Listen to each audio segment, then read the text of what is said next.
BEML आज अच्छी तेजी दिखा रहा है, करीब 5% के आसपास की। बीईएमएल पर क्या राय है सर, कुणाल जी? एमएल ऑलरेडी एक बुलिश अप ट्रेंड में है, स्ट्रॉन्ग ब्रेकआउट रहा है स्टॉक का 4500 के ऊपर जो जैसे ही निकला एक बुलिश सेटअप था। स्टॉक पोजिशनली मुझे लगता है 5100 के लिए रेडी हो चुका है। ऑलरेडी कोई लॉन्ग होल्ड कर रहा है तो कंटिन्यू करे होल्ड करना। फ्रेश एंट्री मैं कहूंगा डिप्स पे यूटिलाइज करे, अगर 4600 के आसपास मिलता है तो आप लॉन्ग कर सकते हो। 4450 का स्टॉप लॉस रखिए, 5100 तक के टारगेट्स आ सकते हैं बीएमएल में। ओके, 5100 तक के टारगेट भी आ रहे हैं, लेकिन स्टॉप लॉस का भी ध्यान जरूर रखिएगा। चलिए, अब वक्त हो चुका है हमारे अगले सेगमेंट का, मिड कैप के महारथी का।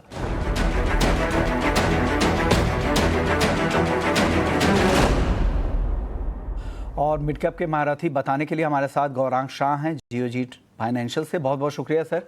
गौरांग सर, धमाकेदार कमाई वाले कौन से आज मिड कैप स्टॉक है सर? धन्यवाद इस मंच पर आमंत्रित करने के लिए। सभी को प्रणाम और शुभ दिन हमारे तरफ से। जो भी निवेश लायक विकल्प है ये हमारी रिसर्च टीम की तरफ से राय है। इसमें हमारी कंपनी जियोजित का या मेरा कोई निजी निवेश नहीं है, ना ही कोई वित्तीय लाभ है, ना ही किसी प्रकार का कॉन्फ्लिक्ट ऑफ इंटरेस्ट। लेकिन इसी प्रकार से राय हम हमारे क्लाइंट्स को देते हैं। हो सकता है उनका निवेश हो तो विकल्प के रूप में एक छोटी मझौली आईटी क्षेत्र की कंपनी का आज चयन किया है।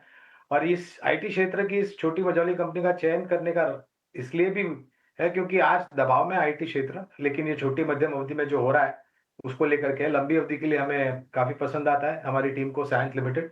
और लंबी अवधि का मतलब होता है कम से कम 12 महीने या उससे ज्यादा। तो लंबी अवधि के लिए अनुमानित लक्ष्यांक निर्धारित जो किए वो करीबन 1500 के आसपास के हैं। कि 1500 रुपए का लंबी अवधि में 1 साल, इसके पीछे ट्रिगर क्या होंगे सर?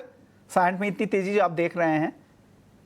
एक तो ये आईटी सर्विसेज कंसल्टेंसी में है, पहली बात। दूसरी बात, ये जो भी घटनाक्रम हो रहे हैं छोटी मध्यम अवधि में उसको लेकर के काफी सारे लोग आईटी क्षेत्र के लेकर के नकारात्मक है छोटी मध्यम अवधि के लिए। लेकिन हमारी सोच और विचारधारा विपरीत है। छोटी मध्यम अवधि में हो सकता है तकलीफ हो, अमेरिका में जिस तरीके की परिस्थिति होती है वगैरह वगैरह वगैरह। लेकिन लंबी अवधि के लिए हमें लग रहा है नतीजे जिस प्रकार से आ रहे हैं और आने वाले भविष्य में जिस प्रकार से अनुमान है एआई को लेकर के और बाकी अमेरिका को छोड़ करके बाकी अन्य देशों में जिस प्रकार से मौके, हमारे देश में भी बड़े मौके आईटी कंपनियों के लिए, ये सभी का समीकरण सामने रखते हुए अच्छा लगता है आईटी सेक्टर। और साइंस लिमिटेड अगर आप देखें तो पिछले 1-2 तिमाही में थोड़ी तकलीफ थी आंकड़ों को लेकर के, लेकिन आने वाले भविष्य में सुधार होने की पूरी संभावना है।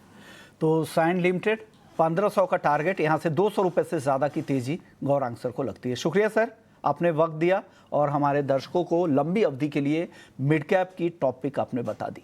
शुक्रिया सर।